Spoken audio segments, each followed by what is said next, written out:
बिस्मिल्लाहिर्रहमानिर्रहीम, अस्सलाम वालेकुम। मैं फराह और मैं हमजा। आप देख रहे हैं सुबह सवेरे पाकिस्तान और हम आपको खुशामदीद कहेंगे। धुंध वाले दिन जब लाहौर में ठोकर न्याज बेग से आगे जो है ना, इस तरफ धुंध ज्यादा है। इस तरफ मतलब के रायविंड की तरफ धुंध बहुत ज्यादा है। और जिस वक्त मैं निकला, मैं थोड़ा सा पहले निकला, हम फराह और मैं बात कर रहे थे, तो मैं आधा पौना घंटा पहले निकला था फराह से। जब मैं निकला तो फराह को मैं बता रहा था कि बिल्कुल जीरो विजिबिलिटी थी कुछ मकामात पर, कुछ पर बिल्कुल 5-7 मीटर थी। हाँ, मैं जब आ रही थी तब भी जीरो विजिबिलिटी तो कहीं नहीं मुझे मिली, लेकिन ये कि विजिबिलिटी बहुत महदूद थी और बहुत कम थी। और ये जैसे मैं कह रही हूँ ना कि आधे लाहौर में ज़रा क्लियर था और आधा लाहौरी इस तरफ जो है ना, ये रायविंड से की तरफ जो है, ये वाला जरा धुंध में बहुत ज़्यादा लिपटा हुआ था। तो इसका मतलब है कि अगर आप जीटी रोड पे और मोटरवे पे सफ़र करने लगे हैं तो पहले आपको पता कर लेना चाहिए कि रास्ते खुले हैं या नहीं खुले। जीटी रोड तो उस पर आपको फिर एहतियात करनी होगी, मोटरवे बंद होगा। हाँ, हो सकता है, लेकिन ये कि जो भी है एहतियात तो इन दिनों में बहुत ज़रूरी है, क्योंकि पिछले दिनों बारिश भी हो रही थी हल्की हल्की, और बारिश हो रही हो, धुंध हो, सर्दी हो, एहतियात बहुत लाजिम है। इसलिए कि ये दिन ऐसे जिसमें अनएक्सपेक्टेड धुंध आ सकती है। जैसे अभी भी हम बात करें, धुंध के पैचेस हो सकते हैं। ज़रूरी नहीं है कि अगर आप एक जगह पे आप क्लियर हैं तो आगे भी क्लियर हो, आपको लगे कि हर जगह ही ऐसा साफ सुथरा है। तो ये थोड़ा सा तैयार रहकर इस चीज़ के लिए कि अनएक्सपेक्टेड सूरत हाल हो भी सकती है और उसको डील कैसे करें। और अब कोरोना के साथ साथ हम ये बात भी अक्सर आपसे करते रहेंगे, क्योंकि ये मसला जो है सर्दियों के अंदर खासा रहता है और इसकी वजह से काफ़ी एक्सीडेंट होते हैं, कई जानें चली जाती हैं। इसलिए हम आपको बताते रहेंगे कि एहतियात करें। लेकिन धुंध का और दिसंबर के मौसम का एक रोमांटिसिज्म भी तो बहुत कमाल है ना। अच्छा, मैंने दिसंबर की शायरी इस दफ़ा ना कम पढ़ी है सोशल मीडिया पे, जो पिछले सालों में होती थी। कोरोना खत्म हो तो फिर कोई शायरी की तरफ बात जाए ना। मतलब सब लोग तो जो है परेशानी में मुब्तला, लेकिन इसके बावजूद जो दिसंबर है उसका एक अपना इन्हीं चीज़ों की वजह से, ठंड की वजह से, मौसम की वजह से, इसकी एक सोगवार सी कैफियत होती है। हाँ, उदासी सी होती है। वाकई लोगों ने मेरा ख्याल शायरी की वजह से बना दी है। मतलब मुझे कभी भी दिसंबर वैसे इतना उदास नहीं लगा जितना सोशल मीडिया पे मुझे लगता है। अच्छा, इसका मतलब है कि कि आपको अभी तक उस तरह की कैफियत से पाला नहीं पड़ा। इसके लिए ज़रूरी है, हाँ अल्लाह बचाए, इसके लिए ज़रूरी है कि यू गो थ्रू दैट और फिर आपको पता चलता है ना कि मौसम, फूल खिले हैं नहीं खिले हैं, फूलों का रंग क्या है और मौसम क्या है, और मौसम दिसंबर आया है या दिसंबर गया है। एनीवे, अपना बहुत ख्याल रखिए, सर्दी से भी बचिए, धुंध से भी बचिए और कोरोना से भी एहतियात कीजिए। और दिसंबर में कोशिश कीजिए आपका भी दिल ना टूटे, ताकि आपको सोशल मीडिया पे दिसंबर के हवाले से अशार ना लगाने पड़े। अभी हम सबसे पहले बात करेंगे बुज़दिल दुश्मन भारत की, जो पाकिस्तान और चीन से मार खाने के बाद भी बाज नहीं आ रहा है। एक मरतबा फिर खित्ते का अमन जो है वो तबाह करने की साजिशें की जा रही हैं और इसके लिए फॉल्स फ्लैग ऑपरेशन की बात जो है वो सुनने में आ रही है, जिसके बायस पाकिस्तान की मुसल्लह अफवाज हाई अलर्ट कर दी गई हैं। और ज़रा ये भी बता रहे हैं कि लद्दाख और डोकलाम में हजीमत उठाने के बाद भारत पर अंदरूनी और बैरूनी दबाव मजीद बढ़ गया है। साथ ही सिखों के भारत भर में एहतजाज के बाद मोदी हुकूमत शदीद दबाव में आ गई है। बॉलीवुड एक्टर्स की मदद ली जा रही है ट्विटर ट्रेंड बनाने के लिए हुकूमत की जानिब से। और भारत जो है वो खालिस्तान तहरीक को रोकने के लिए शरंगेजी की तैयारियां शुरू कर चुकी है, ताकि मकबूजा कश्मीर में ढाए जाने वाले भारतीय मुजालिम, आलमी मीडिया और इदारों की तनकीद से बचा जा सके। मुसद्दका ज़राए के मुताबिक अंदरूनी मसाइल से तवज्जो हटाने के लिए भारत पुलवामा तर्ज के ड्रामे की तैयारी कर रहा है, और जिसके लिए हिंदुस्तान बॉर्डर एक्शन या सर्जिकल स्ट्राइक का सहारा ले सकता है, यानी कि फर्जिकल स्ट्राइक का, जिस तरह से पहले भी भारत बार बार कहता रहा है। और इस सूरत हाल में मुसल्लह अफवाज को हाई अलर्ट तो कर दिया गया है। और इससे कबल 2016 में भारत ने नाकाम सर्जिकल स्ट्राइक का दावा किया था, जिसको अपने ही मीडिया ने यह कह दिया था कि ऐसी तो कोई स्ट्राइक ही नहीं हुई। और 26 फरवरी हम सबको याद है 2019, जब भारत ने ऐसे ही नाकाम ऑपरेशन की कोशिश भी की थी, जिस पर उसे आलमी सतह पर हजीमत उठानी पड़ी थी। और 27 फरवरी को जो हमने जवाब दिया था वो तो भारत को हमेशा याद रहेगा कि पाक फजाइया ने क्या खूब जवाब दिया था। और इस बारे से बातचीत करेंगे इस तमाम सूरत हाल के ऊपर दिफाई तज्जियाकार ब्रिगेडियर रिटायर्ड हारिस हमारे साथ हैं। अस्सलाम वालेकुम, गुड मॉर्निंग। ब्रिगेडियर साहब, ये फरमाइएगा, मुझे कह रहे हैं कि भारत के अंदरूनी मसाइल इतने बढ़ गए हैं, जो इंडिया शट डाउन लॉकडाउन का जो एक पूरा चल रहा है, हैशटैग भी चल रहा है और एहतजाज सिखों का बहुत ज़्यादा चल रहा है, उससे तवज्जो हटाने के लिए इंडिया कोई ना कोई ऐसी हरकत या कोशिश करने की सोच रहा है इस वक्त। आपके ख्याल में ये इसमें कितनी सदाकत है इस थ्योरी में? देखिए फराब बात यह है कि जिस तरीके से इंडिया दुनिया में आइसोलेट हुआ है, इनका मुंह काला हुआ है, क्योंकि जो इन्होंने कश्मीर में किया और अब वहाँ पर कश्मीरी नौजवान इनकी फौजियों को मार रहे हैं। लद्दाख में डोकलाम में आपने देखा कि चाइना ने इनको किस तरीके से मारा, इनकी बेइज्जती हुई है और डंडों से इनके फौजी मारे गए हैं। फिर उसके बाद इन्होंने CAA सिटीजनशिप अमेंडमेंट एक्ट लेकर आए और NRC लिया, जिसकी वजह से लोग बहुत नाराज़ हो गए। माइनॉरिटीज़ की प्रॉब्लम, डेली राइट्स, और अब जो है पंजाब में किसान जो है सिख वो खड़े हो गए हैं और वो बड़ी सख्त सिख जो होते हैं बड़े जफाकश और बड़े मेहनतकश होते हैं और बड़े हार्ड किस्म के लोग होते हैं। ये इन्होंने आके पूरे दिल्ली को लॉकडाउन कर दिया, इनके रेलवे लॉकडाउन है, हाईवेज लॉकडाउन हो गए हैं और फिर उनकी इकोनॉमिक पॉलिसी की वजह से अब उनके मॉडरेट हिंदू इनके खिलाफ खड़े हो गए हैं। मीडिया में पहली दफ़ा इनके खिलाफ बातें वो शुरू हो गई हैं। ये अब हैं बुखलाहट का शिकार, ये बड़े परेशान हुए हैं और हम हमेशा ऐसे मौके के ऊपर ये कोई ना कोई ऐसी हरकत करते हैं कि पाकिस्तान को मलाइन करने की करते हैं। चाहे पठानकोट का इंसिडेंट ले लें या उड़ी का इंसिडेंट लें या पुलवामा का इंसिडेंट लें, और इसलिए ये आप चाह रहे हैं कि अपनी आवाम की अटेंशन डाइवर्ट करें, डोमेस्टिक प्रॉब्लम से निकल के वो पाकिस्तान को देखेंगे, लाइन ऑफ कंट्रोल पे फायर कर रहे हैं। कल भी कोरबा सेक्टर में 2 हमारे फौजी शहीद हुए हैं, हमने इनकी बहुत पोस्टों को नुकसान किया, फौजी भी मारे हैं। लेकिन साथ ही साथ इनको याद रखना चाहिए ये बुज़दिल कौम है। बिल्कुल, हिंदू हमेशा जो है ये लड़ाई नहीं लड़ सकता, इनकी फौज अनट्रेड और अनप्रोफेशनल है, इसलिए ये कोई ना कोई अब हरकत करेंगे, चाहे सर्जिकल स्ट्राइक या फ्लैग ऑपरेशन करेंगे। इसीलिए हमारे प्राइम मिनिस्टर ने सबने इनको दुनिया को बता भी दिया और साथ ये भी कह दिया कि हम पीस चाहते हैं, लेकिन हमारे पीस के अमल को हमारी कमजोरी मत समझे, हम दे देंगे। और पुलवामा जो ये बालाकोट इंसिडेंट है 27 फरवरी का, इनको याद रखेंगे, उनके 2 जहाज भी गिराए, तीसरा हेलीकॉप्टर उन्होंने खुद गिरा लिया डर के। चीफ आर्मी स्टाफ को वार्निंग शॉट दिए कि आप, हमें पता है आप कहाँ बैठे हैं, हम आपको फिर भी माफ़ कर रहे हैं, आपकी जान। बिल्कुल ठीक है। ब्रिगेडियर साहब ये फरमा दीजिएगा यहाँ पर कि जिस तरह से आपने उड़ी का जिक्र किया, उसके बाद एक सर्जिकल स्ट्राइक थी जिसको उनके मीडिया ने कहा सर्जिकल स्ट्राइक है, लेकिन आवाम ने उनके मोदी के इस बयानियों को बहुत ज़्यादा सराहा और वहाँ पर शादियाने बजना शुरू हो गए। क्या भारत इस वक्त पोजीशन में है कि कोई सर्जिकल स्ट्राइक कर सकता है? साथ ही क्या ये सर्जिकल स्ट्राइक होगी या सिर्फ मीडिया में खबर दे दी जाएगी जी कि हमने तो कमाल कर दिया, हमने तो तबाही मचा दी है? दूसरा, आपने अमन की बात की, आप हमेशा से यही बात करते रहे कि पाकिस्तान अमन की बात तो करता है, लेकिन अब वो वक्त आ गया है कि एक का जवाब 2 से पाकिस्तान को देना चाहिए। देखें, ये जो हिंदू खासतौर पे एक्सट्रीमिस्ट दहशत पसंदों का टोला है, जिसमें 4 हैं, नरेंद्र मोदी, अमित शाह, राजनाथ सिंह और उसके साथ अगर आप देखें तो ये अजीत डोभाल, ये हमेशा से यही चाहते हैं अखंड भारत और इसको इंतहा पसंद ले जाते हैं, हिंदू स्टेट बनाना चाहते हैं। अब अवाम इनसे मुतनफ़र हो गए हैं, अवाम इनकी बातों को नहीं सोच रहे। अब वो इनसे बिल्कुल चाह रहे हैं कि इनकी हुकूमत चली जाए, और जो हालात हुए हैं इस वक्त इन एनवायरनमेंट्स में इनके लिए सर्जिकल स्ट्राइक बड़ी मुश्किल होगी। इसलिए कि देखें, उधर चाइना ने इनको मारा हुआ, लद्दाख में वो बैठे हुए आके इनके एरिए में 1000 किलोमीटर का एरिया उन्होंने ले लिया है। उसके बाद आपके सामने कश्मीर में कश्मीरी नौजवान इनकी अनट्रेंड अनप्रोफेशनल फौज को पीछे से मार रहे हैं। पंजाब ब्लॉक हो गया, पंजाब में सिख जो है वो बड़ी सख्त इस वक्त नाराज़ हैं इनसे। हरियाणा का है, फिर उसके बाद राजस्थान का है, पंजाब का है, ये सारे आप, और यूपी के, ये सारे इकट्ठे होके यहाँ तक कि उनकी औरतों ने कहा है यहाँ तक और कि जी आप घरों से निकलें, आप दिल्ली का रुख करें, घर और ज़मीनें हम संभालेंगे, आप फतह हासिल करके आएँ। ये वर्ड्स हैं और खालिस्तान मूवमेंट एक किस्म की आई वुड से कि वो अब स्टार्ट हो गई है, जो कि 1-1.5 साल के बाद होनी थी। इसलिए इंडिया की यह हुकूमत, नरेंद्र मोदी, इंडिया को बिल्कुल तबाही के दहाने पर ले आया है। इन एनवायरनमेंट में आई डोंट थिंक सवाई ये रिटोरिक्स हैं, ये सिर्फ नाराबाजी लगा रहे हैं। इनको पता है पाकिस्तान की फ़ौज बैटल हार्डन्ड है, वेल ट्रेंड है, पिछले 30 साल से वो दहशतगर्द के खिलाफ लड़े हैं, कामयाबी से ऑपरेशन किए हैं। इंडिया की फ़ौज ने कोई लड़ाई नहीं की है, सवाए नहाते औरतों बूढ़ों बच्चों को, कश्मीरियों को ये मारते हैं। इसलिए इनको अपनी फ़ौज का भी पता है अपनी बुज़दिली का भी पता है और 27 फरवरी भी याद है।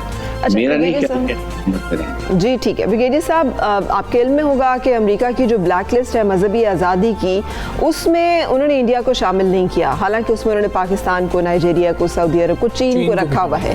तो अब एक फैसला भी सामने आया है जिसके मुताबिक कानून साजी की गई है कि गाय के ज़िबा करने पर पाबंदी लगा दी गई है, उस पर कानून साजी कर दी गई है कि गाय ज़िबा नहीं की जा सकती है वहाँ पर। ये मजहबी आज़ादी की वहाँ सूरत हाल है, लेकिन दुनिया या अमेरिका जो है उसकी मजहबी आज़ादी की ब्लैक लिस्ट में वो शामिल नहीं है। एक तरफ फिर ये भी बात की जा रही है कि इजराइल के साथ सऊदी अरब, यूएई और इंडिया जो है वो अलायंस कर रहे हैं इकट्ठे कि इजराइल को तस्लीम के लिए जो है इजराइल के साथ मिलकर एक मजबूत लॉबिंग करें। यानी वो इस तरह से पूरी दुनिया में क्या उनका अंदरूनी ये तोड़ फोड़ और उनकी ये जो मामलात हैं आलमी बिरादरी के सामने रखे जा सकते हैं, रखे जा चुके हैं? क्या दुनिया में उनको इसकी हजीमत उठानी पड़ेगी, इसका कोई नुकसान होगा उन्हें, या अंदरूनी इन मामलात को नज़रअंदाज करके जिन महाजों पे वो चल रहे हैं उस पर कामयाबी से चलते रह पाएंगे? देखें, जिस तरीके से पाकिस्तान के फॉरेन मिनिस्टर और DISPR ने एक डोजियर दिया है जिसमें फैक्ट्स एंड फिगर्स लिखे हुए हैं, कैसे इंडिया पाकिस्तान में टेररिज्म कर रहा है, कैसे ये मनी लॉन्ड्रिंग कर रहे हैं, कैसे पाकिस्तान के बलूचिस्तान में ये क्या हरकतें कर रहे हैं, कैसे वहाँ अफगानिस्तान से एक मलेशिया 700 लोगों की इन्होंने ट्रेन की है, उसके लिए $500 मिलियन भी रखा हुआ है। इशू ये है कि इस वक्त अमेरिका को इंडिया की बहुत सख्त ज़रूरत है, चाइना के ख़िलाफ़, उसके बाद पाकिस्तान की CPEC के ख़िलाफ़, क्योंकि आप एक इस्लामिक मुल्क हैं, आप एक न्यूक्लियर मुल्क हैं, आपकी लोकेशन बहुत जियो स्ट्रेटेजिक बड़ी इंपॉर्टेंट है, लेकिन वो आपको इकोनॉमिक तरक्की नहीं करने देना चाहते, इसलिए कि इजराइल को हर वक्त थ्रेट है पाकिस्तान से। हालांकि पाकिस्तान की कोई ऑफेंसिव डिज़ाइन नहीं है, वी बिलीव इंडिया की वजह से हमें अपने डिफेंसिव और इम्प्रूव करने पड़ते हैं, लेकिन वो चाहते हैं कि किसी तरीके से पाकिस्तान डिस्टेबलाइज रहे, पाकिस्तान के बलूचिस्तान में शोरश रहे, ताकि हमारा CPEC मनसूबा कामयाब ना हो। लेकिन पाकिस्तान ने, आपको पता है, 2 डिवीजन फौज रेस की हुई है सिर्फ CPEC के लिए। इशू ये है कि जब दुनिया के इंटरेस्ट, वहाँ तजारती इंटरेस्ट भी वहाँ पर बहुत ज़्यादा हैं, उसके बाद वहाँ पर जाहिर है कि वो जिस जगह भी आपने 2+2 कॉन्फ्रेंस देखी थी इंडिया में हुई है, जिसमें ऑस्ट्रेलिया, जापान, इंडिया और अमेरिका है, वो चाइना को सर्कल करना चाह रहे हैं। ये वजूहात है जिसकी वजह से वो हर चीज़ की इग्नोर करते हैं। But Pakistan has to keep on taking this issues to the world forum के ऊपर। आपने यूनाइटेड नेशन में डोजियर दे दिया है, P5 को बता दिया है। Now is the time foreign minister को चाहिए कि बाहर जाएं दूसरे मुल्कों में, पर्सनली जाके एक्सप्लेन करें, डोजियर लेके जाएं, बताएं दुनिया को कि व्हाट इंडिया डूइंग, कश्मीरियों को लेके जाएं। ये अगर हो तो मेरे ख्याल में पाकिस्तान नुक्ता नज़र बेहतर अंदाज में लोग समझते हैं। बिल्कुल ठीक। ब्रिगेडियर साहब, एक ये बात बता दीजिएगा कि क्या भारतीय फ़ौज इतनी बेबस है या बराए फ़रोख्त है कि मोदी हुकूमत उनको कुछ ओहदे दे दे, कुछ पैसे दे दे तो वो कुछ भी करने को तैयार है? पुलवामा के अंदर हमने देखा आप अपने फ़ौजी खुद मरवा रहे हैं, क्या बिल्कुल उनकी फ़ौज सोचती ही नहीं है इस मामले पर? देखें, इस वक्त वहाँ पर टोटल इनका राज है, ये इतने वो जो रोक बने हुए हैं कि ये हर एक को थ्रेट करते हैं। सुप्रीम कोर्ट के जजेस इनसे डरते हैं, मीडिया इनसे डरता है, सबको मुसलमानों के साथ जो जुल्म कर रहे हैं, फिर उसके बाद ये बाकी दलित के साथ क्या करते हैं, अपनी देखें हिंदू कौम के साथ ये क्या करती है, फिर उसके बाद जो इन्होंने हालात किए हुए, लोग बहुत डरते हैं वहाँ पर। लेकिन अब लोगों ने बोलना शुरू कर दिया है। लेट मी टेल यू, ये खालिस्तान जो अब मूवमेंट स्टार्ट होने वाली है और ये जो किसान मूवमेंट स्टार्ट हुई है पंजाब में, ये अल्टीमेटली इंडिया को सोवियत यूनियन की तरह डिफरेंट रियासतों में तकसीम कर देगी। अगर एक सोवियत यूनियन इतनी बड़ी फौज के साथ, जो अभी भी उसकी फौज इंटैक्ट है, हाँ जी, वो टूट सकता है 15 रियासतों में, तो इंडिया की तो फौज ही अनट्रेंड है, अनप्रोफेशनल है, इनका कमांड एंड कंट्रोल नहीं है, ट्रुप्स को अपने सीनियर ऑफिसर्स के ऊपर ट्रस्ट नहीं है। तो ऐसे हालात में अगर ये सब कश्मीरी खड़े हो जाते हैं, इधर से खालिस्तान लोग खड़े होते हैं, सिक्किम है, मिजो है, नागाज हैं, खड़े होते हैं, इंडिया नहीं संभाल सकेगा।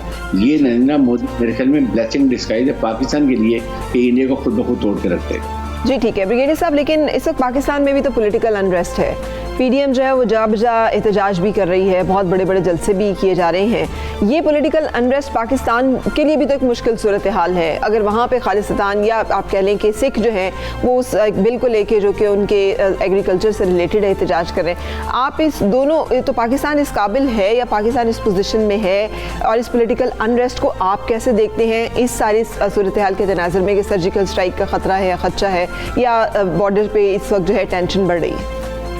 देखें, ये एक बहुत ही अनफॉर्चुनेट बात है इन एनवायरनमेंट्स में जब पाकिस्तान को पहले इकोनॉमिक प्रॉब्लम थी, फिर कोविड ने फर्स्ट लेयर थी और अब सेकंड लेयर में है, विदाउट रियलाइजिंग कि इससे पाकिस्तान को कितना नुकसान हो रहा है।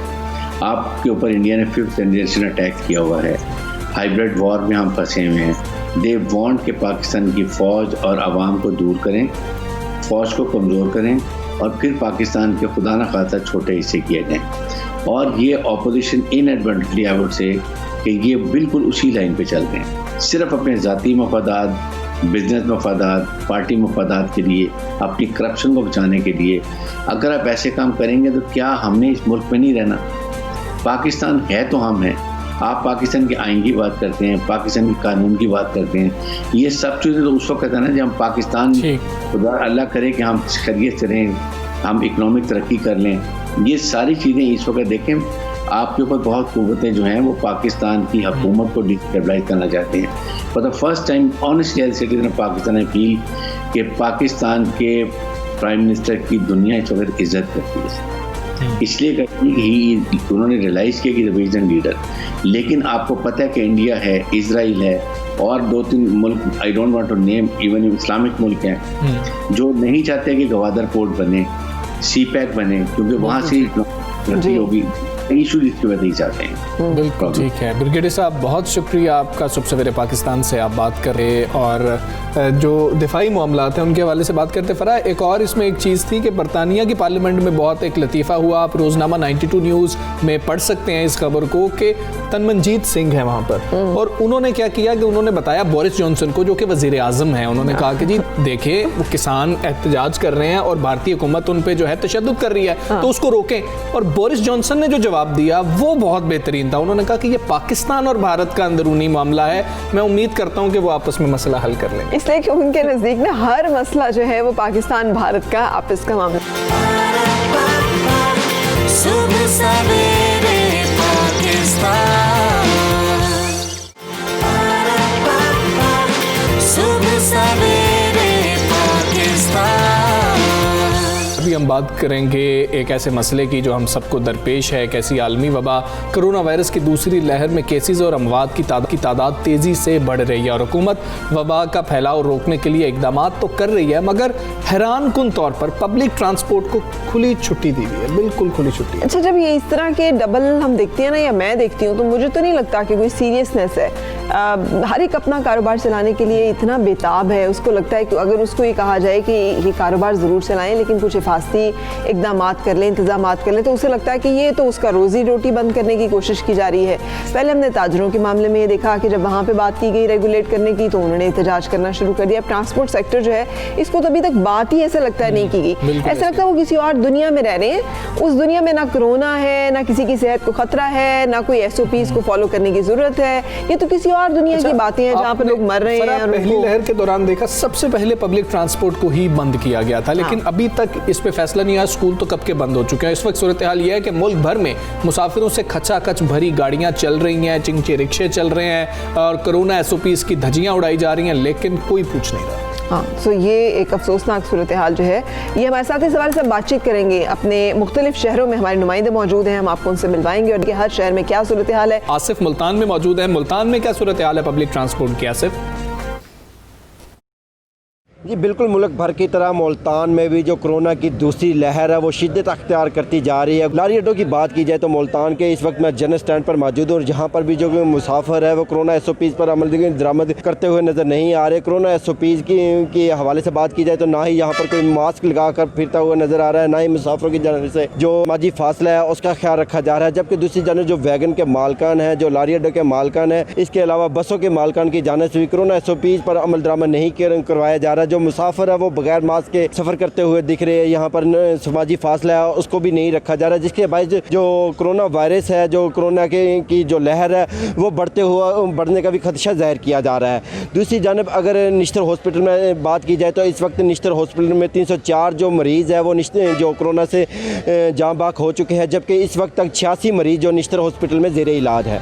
जी बिल्कुल। इंतज़ामिया की तरफ से कोई इकदाम हमें नहीं सुनाई दिए ना कि कहीं इंतज़ामिया ने कोई कार्रवाई की हो, कोई गिरफ्तारी की हो, कुछ जगहों पे कोई बंद किया हो। ये सारी जो जोर है वो स्कूल्स के ऊपर है या रेस्टोरेंट्स के ऊपर है या होटल्स के ऊपर है कि उनको बंद कर दें, बाकी सब कुछ जो है वो चलता रहे। डीजे भट्ट के ऊपर भी है, डीजे भट्ट को भी उन्होंने पकड़ लिया। कोयटा में फजल तवाब मौजूद है, उनसे जानते हैं। फजल बताइए, कोयटा में ट्रांसपोर्ट के हवाले से क्या सूरत हाल है, क्या SOPs का ख्याल रखा जा रहा है, नहीं रखा जा रहा? इस वक्त मैं एक मुसाफिर बस में मौजूद हूँ और जहाँ तक मुसाफिर बसों की बात है तो वहाँ पर भी हम देख रहे हैं कि यक्का दुक्का जो शहरी है वो उन्होंने मास्क ज़रूर पहना है, मगर जो SOPs है या हिफाजती दूरी जो कहा गया था कि मुसाफिर बसों में की जाएगी उस पर अमल दरामद नहीं किया जा रहा है। कुछ शहरी मौजूद हैं, उनसे बात भी करते हैं। सर, क्या कहेंगे कि बसें जो है वो कचाकच भर जाती हैं, हिफाजती दूरी जो है वो बसों में नज़र नहीं आती है, मुसाफिर बसों में ख़ास तौर पर, क्या कहेंगे? देखिए, तो फिर इंतज़ामिया का काम है कि भाई वो किस तरह से लोगों को जो है ना इस बारे में आगाही दे रहे हैं, और जहाँ तक मुमकिन हो रहा है लोग अपने हिफाजती इंतज़ामात किए हुए हैं और जहाँ तक लोगों से मुमकिन हो रहा है वो एहतियात बरत रहे हैं। तो और लोग भी मौजूद है, जैसे इस बुज़ुर्ग शहरी को आप देख सकते हैं, अगर हमारे कैमरामैन आपको दिखा सके कि इस वक्त बुज़ुर्ग शहरी मौजूद है, बिल्कुल साथ ही जो है ना एक और शहरी भी मौजूद है। दोनों के दरमियान जो हिफाजती दूरी है वो भी नहीं है और ना ही जो है ना दोनों ने कोई मास्क पहना है। इसी तरह दीगर मुसाफिर बसों का भी यही सूरत हाल है। अभी मैंने देखा, अभी इससे पहले एक बच्चा इस बस में चढ़ गया और यही बात कर रहा था कि मेरे साथ 10 रुपये नहीं है। अभी मैं सुबह से शुरू हुआ, अभी तक मेरे साथ 10 रुपये नहीं है। खासतौर पर शहरियों ने एक और गिला भी किया कि जो हुकूमत की जानिब से कहा जा रहा है कि मास्क फराम किए जा रहे हैं, कहीं पर भी मुसाफिर बसों में जो है मास्क फराम नहीं किए जा रहे हैं। किसी किस्म की कोई भी कोरोना SOPs पर अमल दरामद जो है नहीं किया जा रहा है, जिसकी वजह से कोरोना केसेस जो है वो मज़ीद बढ़ने का भी खदशा है। बिल्कुल ठीक है। फजल हमें आगाह कर रहे थे जो कोयटा की सूरत हाल है। पेशावर की ज़ीशान काकाखेल से सूरत हाल जान लेते हैं। जी ज़ीशान, बताइए, पेशावर में कुछ अमल हो रहा है? BRT पर तो जुर्माने भी आयद किए जा रहे हैं, पब्लिक ट्रांसपोर्ट जो दीगर है उसकी क्या सूरत हाल है? जी बिल्कुल, कोरोना वायरस की दूसरी लहर शुरू हो गई है और आए रोज़ जो है केसेस में इजाफा हो रहा है। यहाँ पर जो पब्लिक ट्रांसपोर्ट है वहाँ पर SOPs को मुकम्मल नज़रअंदाज किया गया है। ना कोई मास्क पहन रहा है, ना समाजी फासलों का ख्याल रखा जा रहा है और सैनिटाइज़र का इस्तेमाल तो लोग बिल्कुल भूल ही गए हैं। यहाँ पर बुज़ुर्ग बैठे हैं, बच्चे बैठे हैं, नौजवान बैठे हैं। एक जानिब आवाम का गैर संजीदा रवैया है कोरोना SOPs की तरफ, तो दूसरी जानिब जो ज़िला इंतज़ामिया है वो भी कार्रवाई नहीं कर रही। तो यही वजह है कि दूसरी लहर जो कोरोना वायरस की बढ़ रही है तो वो शिद्दत इख्तियार कर सकती है। अगर यही रवैया रहा तो माहिरीन के मुताबिक कोरोना वायरस पर कंट्रोल जो है बहुत मुश्किल हो जाएगा और उस पर काबू पाना जो है एक बड़ा चैलेंज बन जाएगा। जी बिल्कुल ठीक है ज़ीशान काकाखेल, आपका भी बहुत शुक्रिया। फरा, जो सबसे ज़्यादा परेशान था वो शख्स था जिसने मास्क लगाया हुआ था, कुछ संजीदा आदमी लग रहा था कि जो SOPs पर अमल करना चाह रहा है, लेकिन वो क्या कर सकता है कि जब बाकी अमल नहीं कर रहे उसको भी उतना ही खतरा है, उसको ज़्यादा खतरा है, इसलिए कि उसे तो मालूम भी है कि खतरा है तो वो तो डरा हुआ भी है। लेकिन हमजा, मुझे लगता है ये सिलेक्टिव जो है ना इन्फोर्समेंट नहीं होनी चाहिए। हाँ। अगर खतरा है तो हर एक जगह पे इंतज़ामिया को चाहिए कि उस पर अमल दरामद यकीनी बनाए, और अगर नहीं है तो बेचारे स्कूल मालिकान के ऊपर भी रहम करें, रेस्टोरेंट वालों को, होटल वालों के कारोबार भी चलने दें।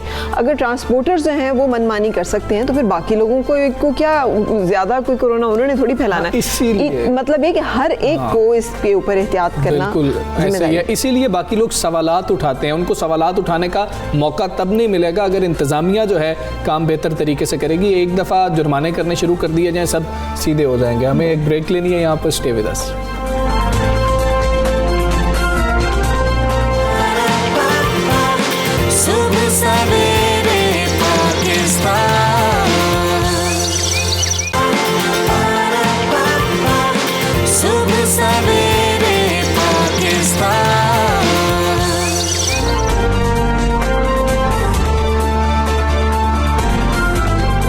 Welcome back. सुबह सवेरे पाकिस्तान आप देख रहे हैं। कोरोना की दूसरी लहर में शिद्दत आती जा रही है, आप सबके इल्म में है, जिस पर Punjab primary and secondary health department ने लाहौर के 55 मकामात पर 21 दिसंबर तक स्मार्ट लॉकडाउन करने की हुक्म दिया है और वो नाफिज कर दिया गया है। सूबाई हुकूमत ने इकदाम पाकिस्तान डेमोक्रेटिक मूवमेंट के लाहौर में 13 दिसंबर को शेड्यूल जलसे से चंद रोज़ कबल किया है और इस हवाले से अपोजिशन बहुत ज़्यादा बातें कर रही है। जिन इलाकों में स्मार्ट लॉकडाउन नाफिज किया गया उनकी निशानदही कोविड-19 के हॉट स्पॉट्स के तौर पर की गई थी। चंद रोज़ कबल महकमा सेहत पंजाब ने एपेक्स कमेटी पंजाब के इजलास में बताया था कि कोरोना वायरस की मौजूदा सूरत हाल जून की तरह की है, जब सूबे में इन्फेक्शन अपने अरूज पर था।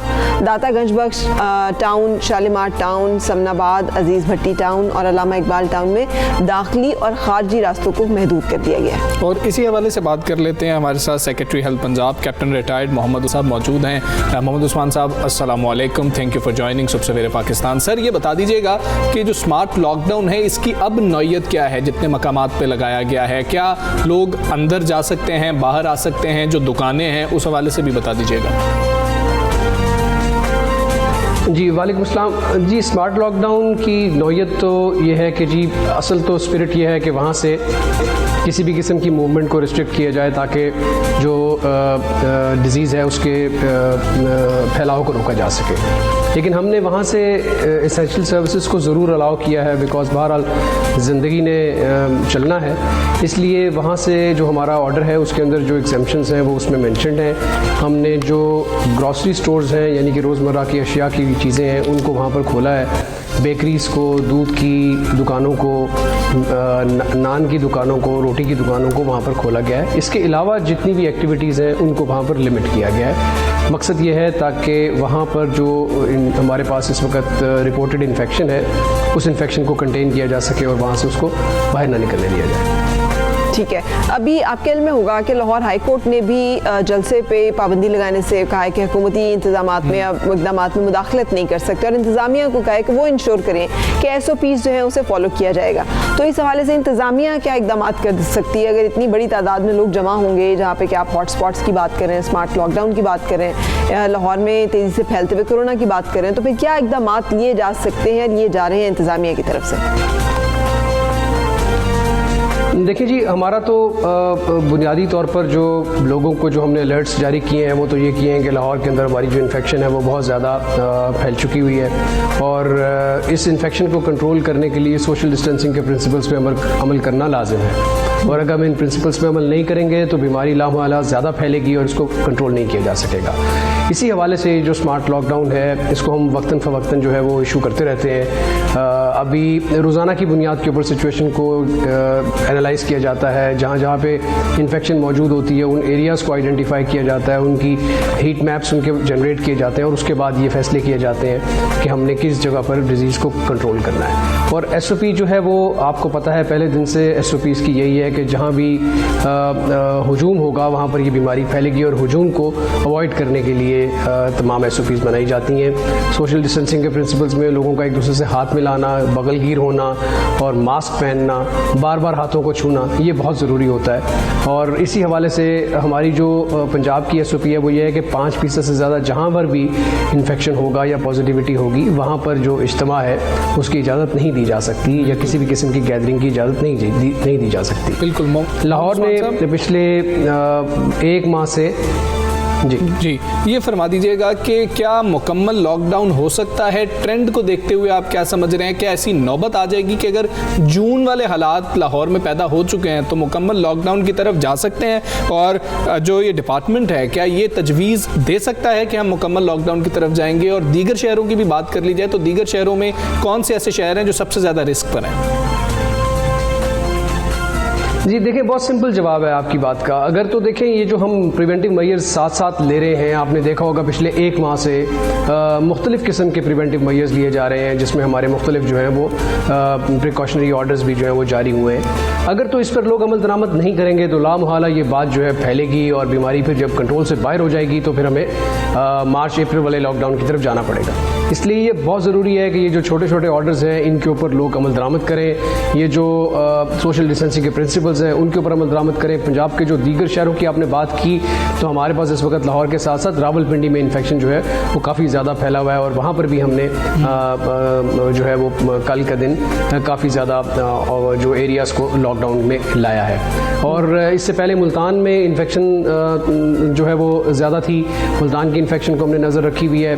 फैसलाबाद एक बड़ा शहर है, वहाँ पर भी हमारी नज़र है इस वक्त। गुजरांवाला और इसी तरह लाहौर जो है ऑब्वियसली सबसे ज़्यादा बड़ा एपिसेंटर बना हुआ है अभी इस वक्त हमारे पास। बिल्कुल सही। अच्छा, ये भी बताइएगा उस्मान साहब कि जब बात करते हैं हॉस्पिटल्स में अवेलेबिलिटी की बेड्स की, तो हुकूमत तो कहती है कि है जगह, लेकिन अगर पेशेंट लेके जा रहे हैं लोग तो उन्हें कहा जाता है जगह नहीं है अस्पताल में। जैसे निश्तर अस्पताल में जगह नहीं है कोरोना की। इस तरह की कितनी फैसिलिटीज़ मौजूद हैं अभी, बेड्स, ऑक्सीजन, इंतज़ामात, और निजी अस्पताल जो हैं वो इस हवाले से बहुत सारे पैसे मांग रहे हैं लोगों से। वो कहते हैं इतना फ़ंड आप पहले जमा कराएंगे तो फिर हम कोविड का पेशेंट जो है उसे एडमिट करेंगे। ये तमाम चीज़ें आपके इल्म में हैं और इसके हवाले से भी कोई फैसला साजी की जा रही है? प्लीज़ अपडेट कीजिएगा कि किन किन शहरों में और किन किन अस्पतालों में कोविड के पेशेंट्स अब मज़ीद जगह लेने की कैपेसिटी में नहीं है, कोई और जगह बेड अवेलेबल नहीं है। नहीं जी, मैं एक बात बिल्कुल क्लियर कर दूं। अच्छा सवाल आपने किया। पंजाब में इस वक्त कोई भी ऐसा शहर नहीं है जहां पर हमारे पास सरकारी अस्पतालों में जगह नहीं है। ये बिल्कुल भी मैं बिल्कुल क्लियर कर दूं कि हमारे तमाम हॉस्पिटल्स जो हैं ज़्यादा से ज़्यादा 65% ऑक्यूपेंसी पे चल रहे हैं। और ये भी मैंने आपको चंद हॉस्पिटल्स की बात की। अगर आप शहरों की बात करें तो कोई भी शहर ऐसा नहीं है जो 50% ज़्यादा ऑक्यूपेंसी पे है।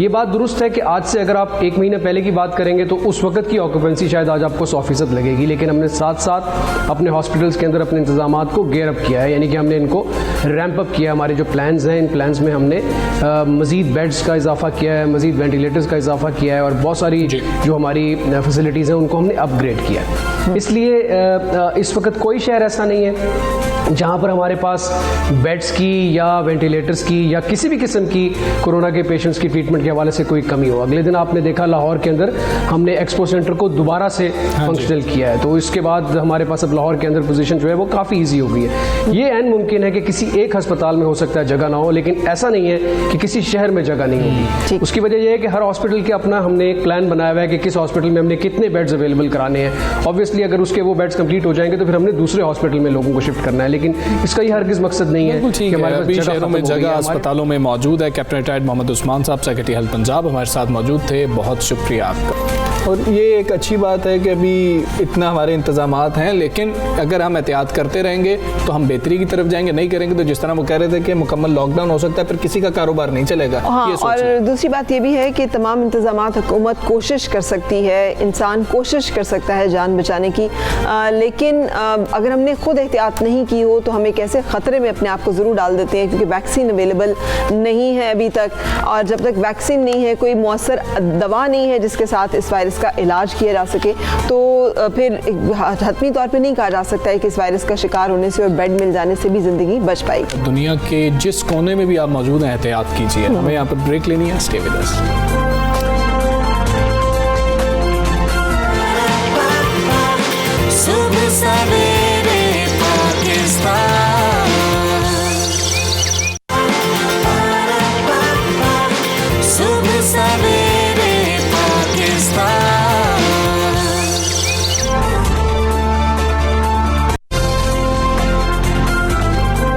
Welcome back. और अगर हम आपको ये बताएं कि जैसे कहते हैं ना, there is no free lunch in the world, लेकिन कुछ ऐसी जगह है जहाँ पर फ्री लंच क्या फ्री शॉपिंग भी हो सकती है, तो कैसा लगेगा आपको? कैसा लगेगा वैसे आपको? मुझे तो जब मुझे पता लगा ये बात का तो मुझे हैरत हुई बहुत ज़्यादा कि अच्छा ये चीज़ है और फिर पाकिस्तान में मौजूद है। ज़्यादा हैरत इस बात पे। हाँ, इसलिए कि अगर हम आप बाहर जाते रहते हो तो वहाँ पे चैरिटी शॉप्स का कॉन्सेप्ट बहुत ज़्यादा है। अब कोई भी शख्स जिसको लगता है कि उसके पास ज़रूरत से ज़्यादा चीज़ें वो वहाँ पे छोड़ जाता है। हमारे यहाँ भी एक दीवार मेहरबानी का कॉन्सेप्ट जो है वो आया था कि आप अपनी फालतू चीज़ें या वो चीज़ें जो कि आप देना चाहते हैं लगा दें और लोग वहाँ से ले जाएं।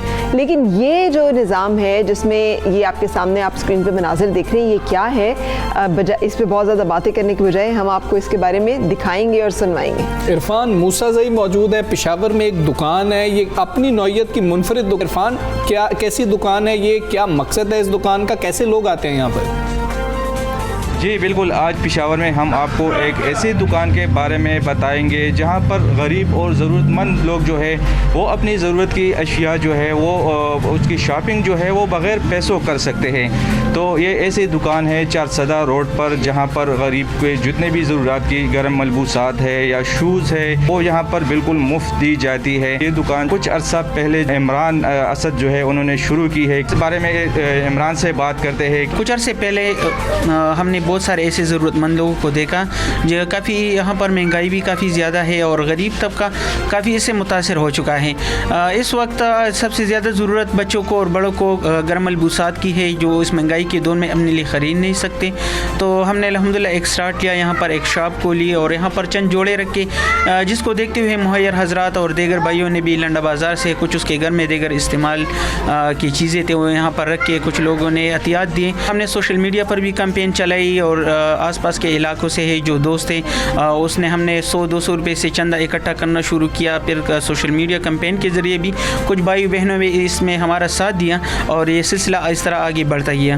अगर यही जज्बा जो है वो दूसरे लोगों में भी आ जाए, उसी तरह काम जो है वो भी शुरू करें तो गरीबों का भला होगा। जी बिल्कुल ठीक है इरफान, बहुत शुक्रिया आपका। ये तो बड़ी एक बेहतरीन काविश है, बहुत अच्छी मतलब कि आप करना चाहें ना कुछ, आप जो काम भी कर रहे हैं उसमें आप लोगों की मदद कर सकते हैं, बस आप में जज्बा होना चाहिए। बिल्कुल, मुझे तो इससे वो मंजर याद आ गया जो रसूल पाक सल्लल्लाहु अलैहि वसल्लम ने अपनी एक हदीस में बताया कि क़यामत के दिन अल्लाह ताला कहेगा कि अबनी आदम मैं भूखा था, तूने मुझे खाना नहीं खिलाया, मैं बेलिबास था, तूने मुझे लिबास नहीं दिया। तो इंसान कहेगा यार मेरे मालिक तू तो बेनियाज इन चीज़ों से, उसने कहा मेरा बंदा नहीं आया था तुम्हारे पास, वो मैं था जिसे तुमने जो है उस वक्त नहीं दिया। तो बहुत से ऐसे लोग जो कि इस तरह की कॉन्ट्रीब्यूशंस करते रहते हैं, हमें अपने आप में देखना है कि are we one of them, जो पार्ट ऑफ सोल्यूशन है या जो पार्ट ऑफ प्रॉब्लम है। सुबह सवेरे पाकिस्तान, सुबह सवेरे पाकिस्तान।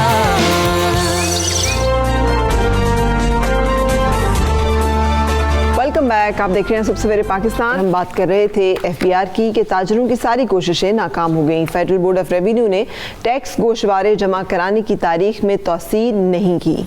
तर्जुमान एफबीआर का कहना है तमाम कमर्शियल बैंक टैक्स गुजारों के लिए 8 दिसंबर को रात 9 बजे तक खुले रहे और इसी तरह एफबीआर के तमाम फील्ड दफातर भी टैक्स गुजारों के लिए रात 10 बजे तक खुले रहे थे। और कल तक की रिपोर्ट ये थी कि जिसे कहते हैं रिकॉर्ड नंबर में टैक्स रिटर्न्स फाइल हुई हैं आखिरी दिन। तकरीबन 2 लाख से ज़्यादा लोग जो हैं उन्होंने आखिरी दिन जो है वो टैक्स रिटर्न्स फाइल की हैं।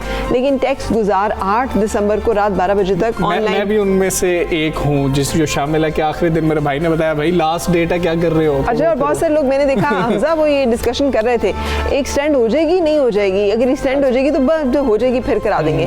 लेकिन ये जैसे कहना है कि टैक्स गुजार 8 दिसंबर को रात 12 बजे तक ऑनलाइन इनकम टैक्स गोशवारे भी दाखिल कराते हैं। और मीडिया रिपोर्ट के मुताबिक एफबीआर को 5 दिसंबर तक 13,10,000 टैक्स गोशवारे मौसूल हुए, जबकि इसी अरसे में टैक्स साल 2019 की अगर हम बात कर लें तो 16,90,000 रिटर्न्स जमा कराए गए थे। उनमें तनख्वाहदार, गैर तनख्वाहदार अफराद, जो दीगर जो कंपनीज हैं, एसोसिएशंस हैं, सब शामिल थे। इसी हवाले से बात कर लेंगे माहिर टैक्स उमूर ज़िशान मर्चेंट साहब हमारे साथ मौजूद हैं। ज़िशान साहब अस्सलाम वालेकुम, थैंक यू फॉर जॉइनिंग सुबह सवेरे पाकिस्तान। ताजिर तंजीमों के इसरार के बावजूद एफबीआर ने टैक्स गोशवारे जमा कराने की तारीख में तौसीह नहीं की। आप इस फैसले को किस तरह से देखते हैं? क्या मुमकिन तौर पर इसका कुछ नुकसान होगा फैसले का, या फिर एक डेट होती है आपको करना चाहिए उस पर फाइल? वालेकुम अस्सलाम जी, सबसे पहले शुक्रिया आपने मुझे मदऊ किया। मेरा पहला सवाल तो आपसे है कि आपने आखिरी दिन तक रिटर्न जमा क्यों नहीं करवाई थी। ये आप ही इसी वजह से जो है ये परेशानियाँ होती हैं। देखिए रिटर्न तो जमा करानी चाहिए। ये एक अगर एज अ प्रिंसिपल इसको देखें तो ये बात मैं इससे एग्री करता हूँ कि जो तारीख़ हो उसको नहीं बढ़ाना चाहिए ताकि लोग जो हैं वो आएँ। होता ये है कि हमारे पास जो है आखिरी दिनों में इतना रश लोगों का होता है कि हम उसको पूरा कर ही नहीं सकते। और इस एंगल से तो मैं एफबीआर के बिल्कुल साथ हूँ कि उन्होंने तारीख़ ना बढ़ा के एक कम से कम आज डेटरेंस ज़रूर क्रिएट कर दिया है लोगों के जहनों में कि अब वो लोग टैक्स जो जो है रिटर्न्स टाइम से पहले फाइल करेंगे। लेकिन ऑन द सेकंड पार्ट पे मैं ये ज़रूर कहना चाहूँगा कि अगर ये चीज़ आज से कुछ साल पहले की होती कि जिस वक्त कोविड की सिचुएशन नहीं होती, जिस वक्त लोग नॉर्मल बिजनेस एक्टिविटी में होते, तो मैं इस मूव को बहुत वेलकम करता। लेकिन इस वक्त जो पोजीशन है वो पोजीशन ये है कि लोग अपने घरों से नहीं निकल रहे। हमारे पास बहुत सारे लोगों के फ़ोन आए कि जी मैं और मेरे घर में सब लोग इस वक्त सेल्फ आइसोलेशन में ना हम निकल सकते हैं। कुछ लोगों के ऑफिसेज बंद थे चूँकि वहाँ पे पॉजिटिव केसेस हुए। कराची की पोजीशन ये है कि हर 5वां बंदा जो टेस्ट करा रहा है वो पॉजिटिव है। तो ये सारे फैक्टर्स जो हैं ये बड़े कोई हौसला अफजा नहीं है। इसके अलावा रिटर्न में कुछ खामियां थी, रिटर्न फॉर्म्स में कुछ मसाइल थे। इसके साथ साथ ये जो सेकेंड वेव जो चल पड़ी है इसमें प्राइम मिनिस्टर साहब से लेकर सारे जो चीफ मिनिस्टर्स हैं वो हर शख्स को यही ताकीद कर रहे हैं कि गैर ज़रूरी घरों से बाहर ना निकला जाए। 50% पे लोग काम करें, यानी प्राइवेट ऑफिसेज हों या पब्लिक ऑफिसेज हों। तो ये सारे अनयूजुअल सर्कमस्टांसेस हैं। अगर नॉर्मल सर्कमस्टांसेस में ये स्टेप FBR का होता, इसको बहुत ज़्यादा वेलकम करना चाहिए था और अब भी एक तरीके से वेलकम किया जा रहा है कुछ सेक्टर्स में, चूँकि वो ये कह रहे हैं कि अब ये अगर फिक्स कर दिया है तो अच्छा है। लेकिन इसके साथ ही क्या ही अच्छा हो कि एक एरर फ्री रिटर्न और जो फाइलेबल रिटर्न है वो डे 1 पे अवेलेबल हो।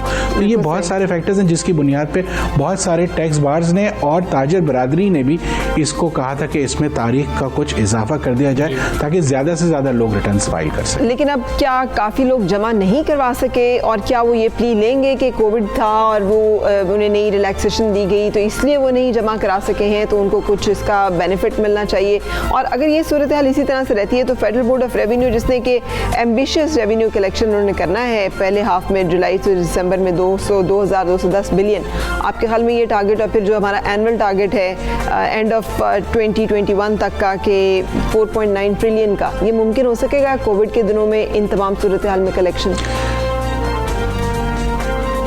देखिए अनयूजुअल सर्कमस्टांसेस है ना, जैसे कि अभी हमने बात की कि अनयूजुअल सर्कमस्टांसेस हैं। अलबत्ता अभी तक इनका मंथ टू मंथ टारगेट है उसको ना सिर्फ ये अचीव कर रहे हैं बल्कि उसको सरपास किया, बहुत अच्छी बात है।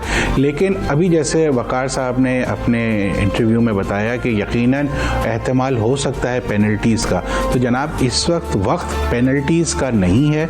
दुनिया में टैक्स वेवर्स दिए जा रहे हैं, दुनिया में टैक्स डेफरल्स दिए जा रहे हैं, क्योंकि एक हम ऐसी वबा का सामना कर रहे हैं कि जो इस वक्त कभी यानी पिछले 100 साल में नहीं आई ना। और अब सिर्फ पाकिस्तान नहीं, पूरी दुनिया, पाकिस्तान ने भी कुछ टैक्स ब्रेक्स दिए हैं, पाकिस्तान ने भी रिलीफ फंड्स, रिलीफ पैकेजेस दिए हैं, तो ये अपनी जगह ज़रूर कर रहे हैं। लेकिन अगर आपके सिस्टम में कोई आना चाह रहा है इस वक्त, या जैसे इन्होंने फरमाया कि 3 लाख एप्लीकेशंस इनके सिस्टम में फ़ाइल हुई हैं, यकीनन ये बहुत खुशाइन बात है कि उनको सबको इन्होंने 1 गो में टाइम देना शुरू कर दिया है। लेकिन लोगों ने जहाँ 30 दिन मांगे थे वहाँ 14 दिन दिए जा रहे हैं, जहाँ 15 दिन मांगे थे वहाँ भी 14 दिन दिए जा रहे हैं। तो ये कुछ टाइम इनको खुद से बढ़ाना चाहिए ताकि लोगों की हौसला अफजाई हो। और जैसा कि अगर आपने भी रिटर्न फाइल नहीं किया है तो आप भी इन 14 दिनों के अंदर अपना रिटर्न या 15 दिनों के अंदर अपना रिटर्न फाइल कर दें। नहीं जनाब, हमें तो नोटिस आ जाता है FBR का फौरन, हमें तो FBR फौरन नोटिस भेजता है कि जनाब कहाँ गए आपके आपका तो ये कहाँ गया। ये देखिए ना, हम एक नेशनल सर्विस है, ये हमें सबको वॉलंटरीली करनी चाहिए और हमें अपने मुल्क का खुद साथ देना ना। जो अगर हमारी जिम्मेदारी है, अगर देखें जैसे सैलरी टैक्स पेयर अगर 6 लाख सालाना तनख्वाह कमा रहा है तो उसको टैक्स देना है, अगर 6 लाख से कम है तो उसे टैक्स देना ही नहीं है। इसी तरह से अगर कारोबारी कोई तबका है, अगर वो 4 लाख से ज़्यादा सालाना कमा रहा है तब उसको टैक्स देना है। तो ये तो एक हमारी मॉरल रिस्पॉन्सिबिलिटी है और ये हमारे ऊपर एक कॉन्स्टिट्यूशनल रिस्पॉन्सिबिलिटी है कि हमें रिटर्न्स जरूर जमा कराने। लेकिन हाँ, इस टाइम पे मैं समझता हूँ कि FBR को पब्लिक का साथ देना चाहिए और पब्लिक को भी FBR का साथ देना चाहिए। बिल्कुल ठीक है ज़िशान साहब, वो बार इलेक्शन चल रहे थे, मैंने कहा थोड़ा सा आपको वैसे मैं बता दूं कि इसलिए हम यही सोच रहे थे सब कि शायद डेट बाकी एक्सटेंड हो जाएगी, क्योंकि जब बाहर की जानिब से कहा जा रहा था कि हम लोग बिजी रहे इसलिए कई चीज़ें रह गई। लेकिन साथ भारत में आबादी के तनासुब से तकरीबन 5% जो है, मैं रिपोर्ट देख रहा था उसके मुताबिक था कि लोग रिटर्न फाइल करते हैं और पाकिस्तान में 1% के करीब है। आप इतना बड़ा फ़र्क क्यों देख रहे हैं कि माहौल तो तकरीबन एक जैसा ही है? पाकिस्तान में रिफॉर्म्स की बात भी की गई थी, क्या हम इसको मज़ीद बढ़ा सकते हैं? देखिए, बढ़ाना कोई मुश्किल काम नहीं है। असल में प्रॉब्लम यह दुनिया में जहाँ पे लोग टैक्स देते हैं, टैक्स कोई खुशी से नहीं देता, एक बात तो हम सब जानते हैं कि टैक्स कंपलसरी लोगों की जेब से निकाला जाता है। लेकिन दुनिया में ये होता है कि जब आप टैक्स देते हैं तो आपको एजुकेशन फ्री मिलती है, आपको हेल्थ केयर फैसिलिटी फ्री मिलती है, आपको इंफ्रास्ट्रक्चर बहुत अच्छा मिलता है। तो यहाँ पे इस वक्त हम उस साइड को इतना पूरा नहीं कर पा रहे हैं। तो जो भी एक आम आदमी के जहन में ये सवाल आता है कि मैं टैक्स क्यों दूँ और मैं टैक्स क्या दूँ, क्योंकि मुझे तो कोई फैसिलिटी नहीं मिल रही। प्रॉब्लम ये है कि जब तक हम इस तरफ तवज्जो नहीं देंगे तो लोग वॉलंटरीली टैक्स नहीं देंगे। इंडिया का आपने बात किया कि 5% टैक्स देते, तो इंडिया की आबादी में और पाकिस्तान की आबादी में एक तो बहुत ज़्यादा फ़र्क है, और लेकिन यकीनन हमारा रेशो अब 1% से कुछ बढ़ गया है। और हम अगर प्रॉपर इन्फोर्समेंट करेंगे, देखें, अगर आप बेजा किसी को तंग नहीं करेंगे तो यकीनन लोग खुद से टैक्स देंगे। लेकिन प्रॉब्लम इस वक्त अनफॉर्चुनेटली ये है कि जो सिस्टम में आ जाता है, ऑडिट भी उसी का होता है, पेनल्टियां भी उसी को लगती हैं और हर किस्म की परेशानियां उसको बर्दाश्त करनी पड़ती हैं, और जो सिस्टम में नहीं है वो वैसे ही चल रहा है। तो एफबीआर का फर्स्ट एंड फॉरमोस्ट गोल ये होना चाहिए कि जो सिस्टम में नहीं है उसको सिस्टम में लेके आए, और जो सिस्टम में इस वक्त मौजूद है उसको जो है थोड़ा सा रिलीफ देंगे ना, तब उसको ये एहसास हुआ कि जी कम से कम मुझे इस वक्त तंग तो नहीं किया जा रहा। और जैसे आपने फरमाया कि फौरन से नोटिस तो आ जाता है, वो नोटिस नहीं आना चाहिए। वो नोटिस नहीं आना चाहिए। बहुत शुक्रिया ज़ीशान मर्चेंट साहब, आपने वक्त दिया सुबह सवेरे पाकिस्तान को। और बात बिल्कुल ठीक, जिम्मेदारी है कि आपने टैक्स रिटर्न फाइल करनी है, जिम्मेदारी को पूरा करें, इसमें कोई हीले बहाने नहीं चल सकते। वज़ीर आज़म ने जैसे हमारे साथ शेयर किया था कि 2.5 करोड़ से ज़्यादा लोग हैं जो कि टैक्सेबल उनकी इनकम है लेकिन वो टैक्स नहीं पे करते। सो टैक्स चोरी भी उतनी ही बड़ी चोरी है जितनी दुनिया की कोई और चोरी है। यानी जब हम अपनी एक चीज़ जो कि हमारे ज़िम्मे वाजिबुल अदा है और वो हम नहीं अदा करते तो हम वहाँ पर चोरी कर रहे होते हैं। और हम सबको मालूम है कि चोर की सज़ा और चोरी के बारे में क्या अहकामात हमें हैं मॉरली अगर हम बात करें तो। सुबह सवेरे पाकिस्तान।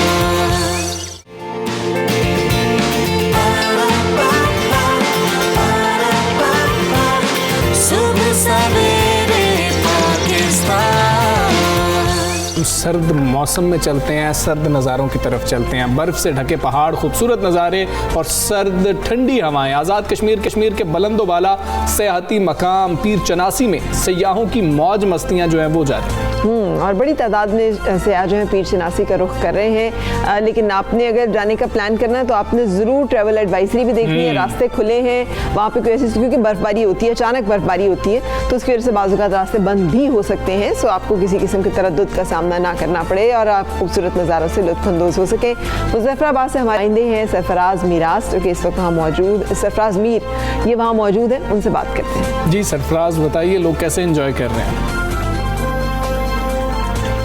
जी बिल्कुल, जन्नत नज़ीर वादी कश्मीर के दिलकश नज़ारे देखने मुल्क भर से सियाहों की बड़ी तादाद ने आज़ाद कश्मीर के सियाती मकामात का रुख कर लिया है। इस वक्त मैं मौजूद हूँ आज़ाद कश्मीर के दारुल हुकूमत मुज़फ़्फ़राबाद से 25 किलोमीटर की मसाफत पर पीर चनासी, यहाँ पर जो है वो सियाहों की एक बड़ी तादाद मौजूद है जो इस कुदरती हसीन मनाज़र को जो है वो मौज मस्ती के साथ जो है वो एंजॉय कर रहे हैं। यहाँ पर फैमिलीज़ हैं, बच्चे हैं, नौजवान हैं, यहाँ पर जो है वो भंगड़े डाल रहे हैं और साथ साथ जो है एक दूसरे के ऊपर बर्फ़बारी के जो है वो गोलाबारी हो रही है, शदीद किस्म की गोलाबारी हो रही है और मौज मस्तियाँ हो रही हैं। और ज़िंदगी के इन खुशगवार लम्हात को जो है वो कैमरे की आंख में जो है वो महफूज भी कर रहे हैं और साथ साथ जो है अल्लाह गुला भी हो रहा है। हम लोग ख़ास तौर पर यहाँ पर आए हैं स्नोफॉल की वजह से। मौसम तो यहाँ का खैर बस जैसे सुना था बहुत सर्दी है, इतनी नहीं है बस वो नॉर्मल है। मतलब कहना चाहिए कि अभी हम लोग सारी जगह घूम रहे हैं, बहुत प्यारा लगा। इनका साथ साथ ये भी कहना है हुकूमत आज़ाद कश्मीर से कि हुकूमत आज़ाद कश्मीर जो है वो सियाहत की प्रमोशन के लिए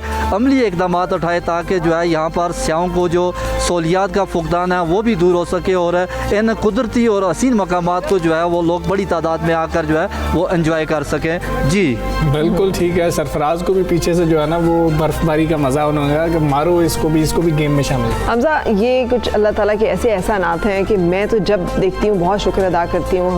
हमें मोनोटनस मौसम नहीं है, सूरज चमकता है, धुंध भी आती है, बारिश भी होती है, सर्दी भी आती है, पतझड़ भी आता है, बाहर के फूल भी खिलते हैं, फिर पहाड़ भी हैं, सहरा भी हैं, दरिया भी हैं, मैदान भी हैं, लहलहाते खेत भी हैं, सो थर और रेगिस्तान भी हैं। सो अल्लाह ताला का ये बहुत बड़ा एहसान है हम पे, और उसके लिए हमें शुक्र अदा करना चाहिए अल्लाह का और अपने प्यारे वतन पाकिस्तान के साथ जो हमारा एक रिश्ता है, और इसको एक्सप्लोर करना चाहिए। पाकिस्तान को एक्सप्लोर करें। पाकिस्तान बहुत खूबसूरत है। आप भी सोचें आपको कहाँ जाना है, हम भी सोचते हैं कहाँ जाना है। हम अभी एक ब्रेक ले लेते हैं।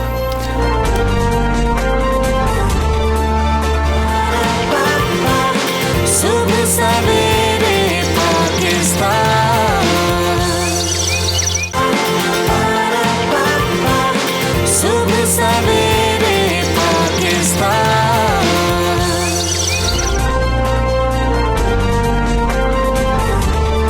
Welcome back. सुबह सवेरे पाकिस्तान आप देख रहे हैं, और आज पाकिस्तान समेत दुनिया भर में इंसानी हकूक़ का आलमी दिन मनाया जा रहा है। ये दिन अक़वाम मुत्तहिदा की तरफ से आलमी सतह पर इंसानी वक़ार बरकरार रखने और इन लोगों में इंसानों के हकूक़ के हवाले से शऊर की बेदारी की गर्ज से मनाया जाता है। आलमी ताकतें इस हवाले से अमन के राग अलापती नहीं थकती, और इंसानी हकूक़ सबके लिए होने का चर्चा भी बहुत किया जाता है, मगर हकीकत इसके बिल्कुल बरक्स है। आज भी दुनिया के लाखों इंसान अपने हुकूक की खिलाफ वर्जी पर आवाज़ बुलंद करने के हक से भी महरूम हो चुके हैं। और मुझे तो यहाँ पे वही ना आखिरी खुतबा रसूल पाक सल्लल्लाहु अलैहि वसल्लम का याद आ जाता है, किसी गोरे को किसी काले पर कोई तफरीक नहीं है। इससे बड़ा इंसानी हकूक का चार्टर और क्या हो सकता है जो कि हमें दिया गया। हमारी जो किताब है वो मज़हब वो कहती है कि इंसान को हमने लायक तकरीम बनाया है, और फिर ये कि मेरे लिए मेरा मज़हब है, तुम्हारे लिए तुम्हारा मज़हब, और ये कि दीन और मज़हब में कोई सख्ती नहीं, कोई ज़बरदस्ती नहीं। सो हमें ये तमाम सुनहरी असूल जो हैं ये ना सिर्फ अपने मज़हब बल्कि तमाम इल्हामी किताबों और तमाम मज़ाहिब में मिलते हैं। इसके बावजूद दुनिया के कई ममालिक में इंसानी हकूक़ की सूरत हाल इंतहाई अबतर है। मकबूजा जम्मू और कश्मीर में भारतीय अफवाज के मुजालिम की दास्तान ना सिर्फ दिल दहला देती है बल्कि अक़वाम आलम के बनाए हुए इंसानी हकूक़ की खुल्लम खुला खिलाफ वर्जी भी है। और जमहूरियत का सबसे बड़ा दावेदार और इंसानी हकूक़ का मसनूई राग अलापने वाला मुल्क भारत मकबूजा जम्मू और कश्मीर में मजालिम की ऐसी दास्तानें रकम कर रहा है कि इंसानियत शर्मा जाए। और फरा अक़वाम आलम जो है ना, जो मुहज़्ज़िब अक़वाम जिनको हम कहते हैं, उन्होंने एक बेहतरीन फ़न सीखा हुआ है किसी भी सानहे के ऊपर रद्द अमल देने का, वो है 1 मिनट की खामोशी। हाँ जी, और वो जिसे एक मुहावरा हम कहते हैं ना, बगल में छुरी मुंह में राम राम, यानी आप ही खुद ही जो है उन कार्रवाइयों में मुलविस हो रहे हों, आप खुद ही उनकी सरपरस्ती कर रहे हों, खुद ही आपकी ज़ेरे निगरानी वो तमाम मज़ालिम जो हैं वो किए जा रहे हों, और ख़ुद ही आप कह रहे हों कि इंसानों के हकूक़ जो हैं उनकी पासदारी होनी चाहिए। तो ये एक लीग ऑफ नेशंस होती थी जो 2 जंगें, आलमी जंगें जो हैं, और उसके बाद जो सूरत हाल थी उससे जब निपटने में नाकाम हुई तो वहाँ पे उसका रोल फिर नाकाफ़ी समझा गया और अक़वाम मुत्तहिदा का वजूद अमल में आया। आज सवाल बहुत बड़ा ये है कि पूरी दुनिया में जितनी इंसानी हकूक़ के खिलाफ वर्जियाँ हो रही हैं उसके बाद ये अक़वाम मुत्तहिदा जैसे बहुत सारे और इदारे, इनकी जो एक स्टैंडिंग है वो क्या है। इसलिए कि अगर ये इनकी मौजूदगी में फ़लस्तीन जो है वो इसी तरह से बिलकता रहे, तड़पता रहे, सिसकता रहे, और कश्मीर जो है वो जलता रहे, तो फिर रोहिंग्यन मुसलमानों की हम बात कर जी, तो फिर क्या हो रहा है। इसी हवाले से बात कर लेते हैं। मारूफ कानून स्वरूप एजाज साहब हमारे साथ मौजूद हैं। अस्सलाम वालेकुम सर, कहिएगा कि आज दुनिया भर में इंसानी हकूक़ का आलमी दिन तो मनाया जा रहा है, बड़े बेहतरीन सेमिनार्स होंगे, और अगर कोरोना ना होता तो बड़ी रैलियाँ भी निकाली जाती, सब कुछ वैसे ही हो रहा होता, लेकिन अगर हम आलमी ताकतों की बात करें तो मजहबी आज़ादी की बात कर ली जाए तो अमेरिका ने ब्लैक लिस्ट में भारत को नहीं डाला है, और ऐसा ही हम अक़वाम मुत्तहिदा में देखते हैं। जी अस्सलाम वालेकुम।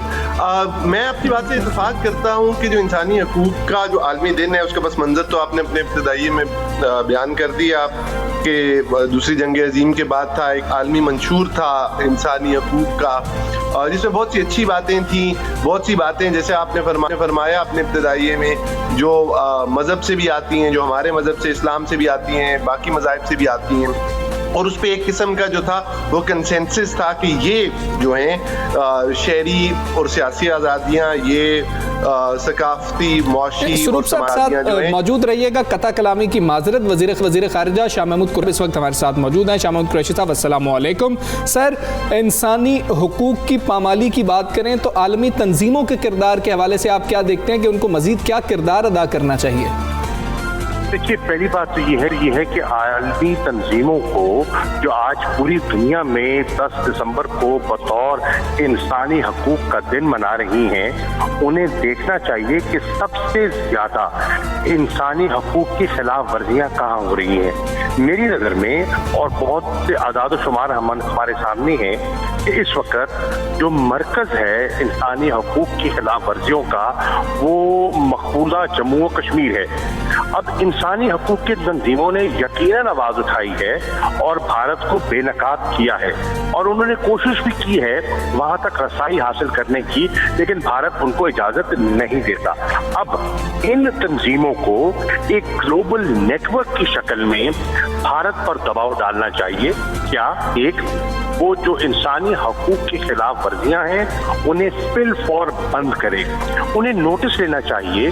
तो यूनिवर्सल डिक्लेरेशन है इंसानी हकूक का, किस तरीके से वो पामाल हो रहा है और उसके दिफा के लिए पार्लियामेंट्स को, सिविल सोसाइटी को, इंटरनेशनल ह्यूमन राइट बॉडीज को क्या किरदार अदा करना चाहिए।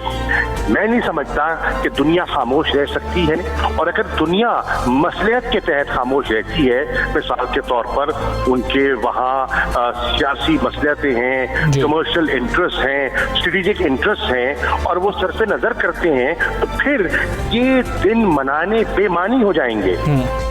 बिल्कुल सही, बहुत शुक्रिया। शाह महमूद कुरैशी साहब हमारे साथ थे और हम साथ इंसानी हकूक़ के आलमी दिन के हवाले से बात कर रहे थे। स्वरूप साहब, आपने शाह महमूद कुरैशी साहब की गुफ्तगू भी समाअत की, सो हम जानना चाहेंगे आपसे, फरमा दीजिएगा कि जिस ग्लोबल नेटवर्क की वो बात कर रहे हैं, अगर हम देखें तो इसी सदी में ईस्ट तिमोर का वाक़या था जहाँ पर कि वहाँ पर भी इंसानी हकूक़ को ही बुनियाद बनाकर इंटरवीन भी किया, इंटरफेयर भी किया, मसले को हल भी किया, इसलिए कि वहाँ पर क्रिश्चियन जो है वो एक बड़ी तादाद में थे। इस्लामोफोबिया की दुनिया में आज बात की जा रही है। सो ये तमाम जो है मजालिम खुली आंखों से पूरी दुनिया देख रही है और नॉन रिस्पॉन्सिव है। So what to do and how to deal with this situation?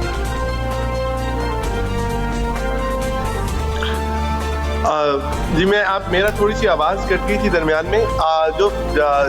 जो आपकी सवाल है कि ये बात बिल्कुल दुरुस्त है कि दुनिया में इस वक्त लम्हा फिक्रिया है कि 7 दिहाइयों के बाद भी यूनिवर्सल डिक्लेरेशन, जो कि बहुत अच्छा डॉक्यूमेंट था, लेकिन उस पर अमल दरामद में बहुत सी कमियां हैं। कश्मीर की बात हुई जहाँ पे मजालिम हो रहे हैं, या रोहिंग्या की बात जो बर्मा में हो रहे हैं। देखिए, बुनियादी तौर पे एक मसला है बैनुल-अक़वामी कानून का, वो एक लिमिटेशन है। वो लिमिटेशन ये है कि बैनुल-अक़वामी कानून को इन्फोर्स करने के लिए कोई बैनुल-अक़वामी पुलिस फोर्स नहीं होती। जिस तरह आपने इंटरवेंशन की बात की, जाहिर है उसका थ्रेशोल्ड बहुत हाई है, लेकिन ये बात दुरुस्त है कि मसलहत का शिकार रहा है बैनुल-अक़वामी कवानीन जो हैं, क्योंकि in the absence of an enforcement mechanism, जो डोमेस्टिक कानून होता है किसी भी मुल्क का, उसको इन्फोर्स करने के लिए एक तरीकाकार होता है। वो पुलिस का तरीकाकार हो, वो अदालतों का तरीकाकार हो, वो सजा का तरीकाकार हो। बैनुल-अक़वामी कवानीन में जहाँ पे रियासतों के साथ ये इस तरह का रियासतों का कंट्रोल करना, कॉन्डक्ट, खासतौर पर जिस तरह की कंट्रोल कॉन्डक्ट की हम बात कर रहे हैं, क्रिमिनल ह्यूमन राइट्स वायलेशन का कंट्रोल, तो उसमें कुछ तो लिमिटेशन है जो कि कानून की है।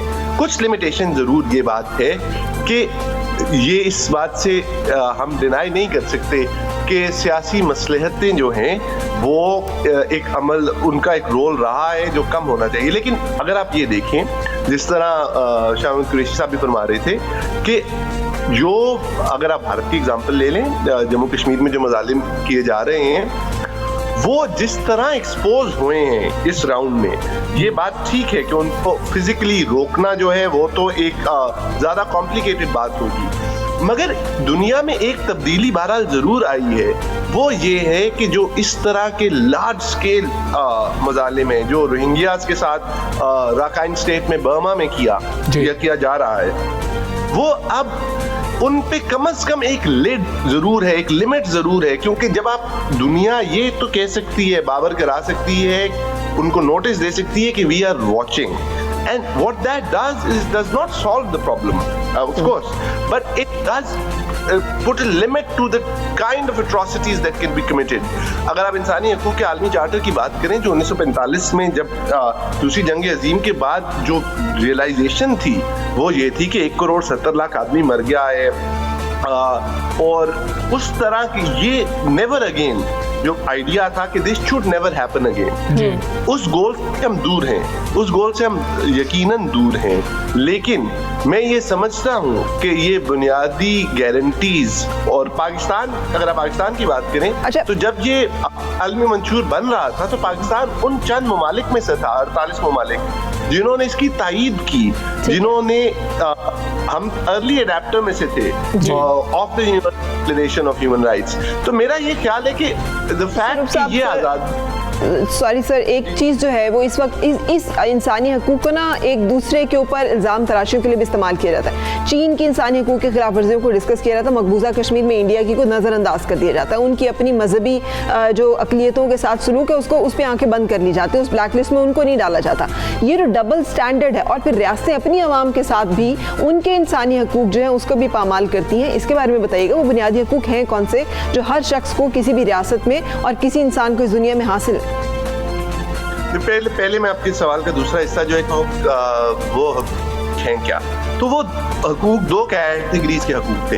एक जो थे वो थे जो कि शहरी और सियासी आज़ादियाँ थी कि हर इंसान को, जो आपने कहा कि जो हमारे मज़हब में भी था कि किसी को तासुब नहीं बरता जाएगा, किसी को किसी पे बर्तरी नहीं है, तमाम इंसान बराबर हैं, उनको आज़ादी होगी कि वो अपनी मंशा का मज़हब रखें, अपना इज़हार राय करें, अपनी सियासी का एक्टिविटीज़ करें। तो एक उसका पहलू ये था जिसको सिविल एंड पॉलिटिकल राइट्स कहते हैं। दूसरा पहलू जो था वो था समाजी, मौशी और सकाफती आज़ादियाँ, यानी कि ये तालीम का हक, यानी अपने रोज़गार कमाने का हक, सेहत का हक। और इनमें जो बुनियादी फ़र्क था उस वक्त जब ये गुफ्तगू शुरू हुई, तो जो बुनियादी फ़र्क था वो ये था, इनमें से कुछ हकूक़ ऐसे हैं जिनके लिए वसाइल दरकार नहीं है, और कुछ हकूक़ ऐसे हैं जिनके लिए वसाइल दरकार है। यानी ये कुछ हकूक़, किसी को आज़ादी इज़हार राय देना या सियासी आज़ादी देने के फ़र्क नहीं पड़ता कि मुल्क के पास वसाइल क्या है। हाँ, किसी हर को तालीम देने के लिए ये फ़र्क पड़ेगा कि उसमें के वसाइल क्या है। तो बुनियादी तौर पे ये उसमें 30 universal declaration of human rights में 30 बुनियादी आज़ादियाँ थी, जो कि जिनका मतन मैंने आपको बयान कर दिया। दूसरी जो आपकी बात है हिपोक्रेसी की, देखिए वो है ये पोलिटिसाइजेशन ऑफ ह्यूमन राइट्स, जहाँ पर हमने देखा ये है कि या तो जैसे जो जिस एग्जाम्पल की हम बात कर रहे हैं कि वो ममालिक जिनका जो बहुत बड़ी इकोनॉमिक मार्केट्स होते हैं या जिनके साथ कोई जियो स्ट्रेटेजिक राब्ते होते हैं, उन पे तनकीद कम की जाती है। वो ममालिक जो हैं मुनाफिकत मौजूद है। बहुत शुक्रिया स्वरूप एजाज साहब, आप हमारे साथ मौजूद थे और मामले पे बात कर रहे थे। हमें एक ब्रेक लेनी है, stay with us.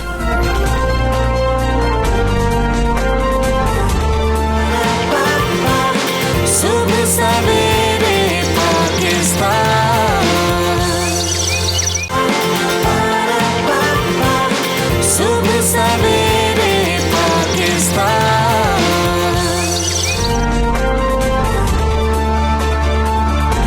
Welcome back, सबसे सवेरे पाकिस्तान आप देख रहे हैं। मुजज़ात बहुत सारे होते हैं, पत्थर में फूल खिला देखें तो भी रब की, जिसे कहते हैं, कुदरत पे यकीन आ जाता है। बहुत सारे ऐसे मुजज़ात में से एक ये भी है कि अल्लाह ताला किसी को वो सुर, वो गला, वो टैलेंट अता कर दे जिसके लिए उसके इर्द गिर्द कोई माहौल नहीं, कोई साजगार नहीं है। वो हमें यकीन ही नहीं होता कि ये कैसे हो सकता है। ये पत्थर में खिले हुए उस फूल की तरह ही होता है जो सिर्फ अल्लाह ताला की कुदरत की एक मज़हर और निशानी हो। और अगर आप समझते हैं पाकिस्तान में टैलेंट नहीं है ना, तो आज आप बिल्कुल उलट सोचना शुरू कर देंगे। पाकिस्तान में इतना टैलेंट मौजूद है। इसी की एक मिसाल कराची के इलाके नाजिमाबाद का 10 साला साद नासिर है जो बेहतरीन गायकी करता है। लेकिन साद, बहुत दुख मुझे इस बात पे होता है कि टैलेंट बहुत है, टैलेंट की नर्चरिंग नहीं है, उस टैलेंट की हिफाजत नहीं है, उसकी कदर नहीं है। अगर हम तो अपने हीरे जैसे लोगों को भी मट्टी में रोल देते हैं, जिसकी एक मिसाल साथ हमारे सामने है कि गुर्बत की वजह से किताबें फ़रोख्त करके अपने घर वालों की किफ़ालत करता है, लेकिन अल्लाह ने उसको ऐसी सुरीली आवाज़ और ऐसे सुर दिए में कि आप भी सुनेंगे तो उतने ही हैरान परेशान और उतने ही जज्बाती हो रहेंगे जितना इस वक्त मैं हूँ। आपको मिलवा रहे हैं हम साद नासिर निकुम। साद बेटे, क्या हाल है आपका? भाई, I am a big fan of yours. इतनी खूबसूरत आवाज़ आपकी, माशाल्लाह। बिल्कुल। अच्छा, अच्छी बात है कि आपको पता है। बिल्कुल, ये कॉन्फिडेंस भी बहुत अच्छा है। कब पहली दफ़ा गाना गाया था, किसके सामने गाया था और किसने कहा था साद बहुत खूबसूरत आवाज़ है, गाया करो?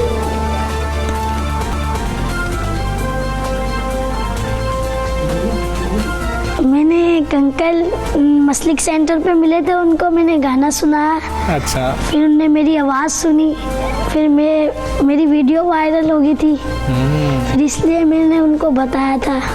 बिल्कुल, आपकी वीडियो वायरल होनी भी चाहिए थी। साद, हमने ये सुना कि आप किताबें फ़रोख्त करते हैं, वो बताइएगा कि आप क्या करते हैं, पढ़ते क्यों नहीं हैं?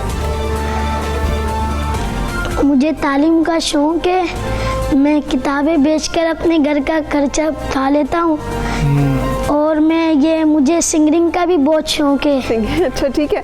कितना खर्चा है? मैं चाहता हूँ, मैं घर का मेरा रोज़ का 2000 रुपये खर्चा है। और आप चाहते क्या है? मैं चाहता हूँ कि मैं तालीम कर लूँ। अरे वाह, अल्लाह ताला आपको इसमें कामयाब करे। अच्छा, गाना अभी आप ना एक वैसे ही अपना प्रैक्टिस कर रहे थे, और वो गाना हमें बहुत पसंद है, मोहब्बत। राहत फ़तेह अली खान साहब का गाया हुआ ये गाना मुझे मतलब आपकी आवाज़ में बहुत ही खूबसूरत लग रहा था, लेकिन आपने वो थोड़ा सा गा के छोड़ दिया। तो मैं चाहूँगी हमारे सुनने वालों को ज़रूर सुनाइए, शुरू से उसी तरह से जैसे आप अभी अंतरे से शुरू कर रहे थे। अंतरे से? हाँ। आप कहाँ से उठाना चाह रहे हैं? जहाँ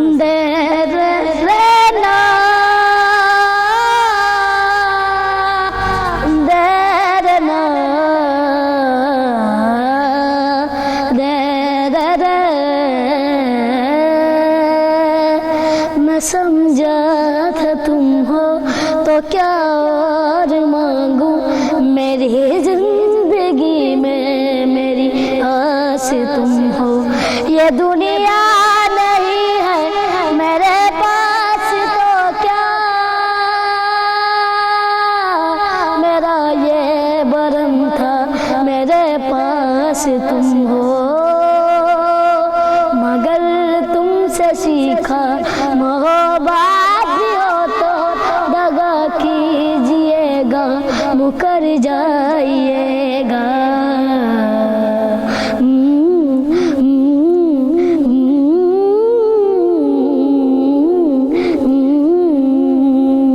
तेरा हाथ कल तक मेरे हाथ में था, तेरा दिल धड़कता था दिल में हमारे। ये मकबूल आंखें जो बदली हुई है, कभी हम नहीं इनके सदके उतारे। कहीं अब मुलाकात हो जाए हमसे, बचा कर नजर को गुजर जाइएगा। जीना है तेरे बिना, जीना है तेरे बिना, जीना है अब मुझको तेरे बिना। वाह वाह वाह वाह वाह वाह। मेरा ये भरम है मेरे पास तुम हो, ये आप हमारे पास हैं साद, ये हमारी खुशकिस्मती है। और इतनी आसानी से इतना मुश्किल गाना आपने गा लिया। एफर्टलेस गाते हैं आप। कहाँ से सीखा है? किसी ने सिखाया है? कहाँ सुनते हैं इतने गाने? ये मैं हमारे घर में टीवी है ना, उस पे मैं गाने लगाकर सुनता हूँ, फिर उसको रिवीज करता हूँ, फिर सुन लेता हूँ, फिर मैं एक एक लफ्ज पकड़ लेता हूँ उसका मैं। और ये कब से ये करना शुरू किया है? अभी उम्र क्या है और कब से ये सब कर रहे हैं? 10 साल उम्र है मेरी। मेरे को मतलब 5 साल हो गए शौक है मुझे गाने गाने का और रात साहब से मिलने का, और मैं चाहता हूँ कि मैं तालीम कर जाऊँ। अच्छा, आप सिंगिंग भी सीखना चाहते हैं? कोई ऐसा शौक है कि मैं इसको बाकायदा सीखूं? मैं बहुत बड़ा सिंगर बनना चाहता हूँ, पाकिस्तान का नाम रोशन करना चाहता हूँ। आप कर सकते हैं भाई। आपको अल्लाह ताला ने जो गला, जो सुर, जो आवाज़, जो तासुर दिया है, इतनी 10 साल की उम्र में आपकी आवाज़ में सोज भी है और साज भी है। आपको इंस्ट्रूमेंट की ज़रूरत भी नहीं साथ महसूस होती, कमी महसूस ही नहीं होती कि आप ऐसे गा रहे हैं, लाइव गा रहे हैं। अच्छा, फेवरेट वाला गाना नहीं सुनाया, ये आपने दूसरा सुना दिया, शायद ये आपको पसंद था। अभी आप जो गा रहे थे ना, मोहब्बत भी ज़रूरी थी, बिछड़ना भी ज़रूरी था। हाँ, वो सुना दूंगा, कोई बात नहीं। वो शुरू से अपनी वो स्थाई से शुरू, कहाँ से शुरू कर रहे थे जी? वो सुना दें आप, वो गाना भी हमें सुना दें, हमारी फरमाइश है आपसे। हाँ, सुना रहा हूँ। जी जी, कोई बात नहीं, सुना देता। लफ्ज कितने तेरे पैरों से पिटे होंगे, तूने जब आखिरी खत मेरा जलाना होगा, तूने जब किताबों से निकाले होंगे, देने वाला भी तुझे याद तो होगा ना।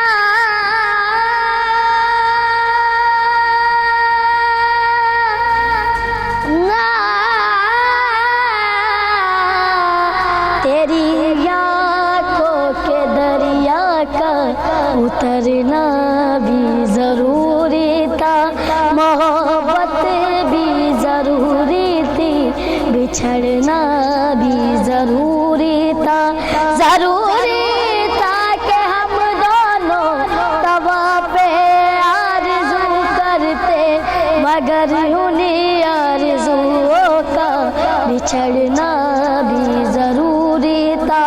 बताओ याद है तुमको वो जब दिल को चुराया था, चुराई चीज को तुमने खुदा का घर बनाया था, वो जब गए तुम जो मेरा नाम तुम तस्वीर पढ़ते हो, मोहब्बत की नमाज़ों को कज़ा करने से डरते हो, मगर जब याद आती है वो बातें भी महज बातें, कहीं बातों की बातों से मुकरना भी जरूरी था।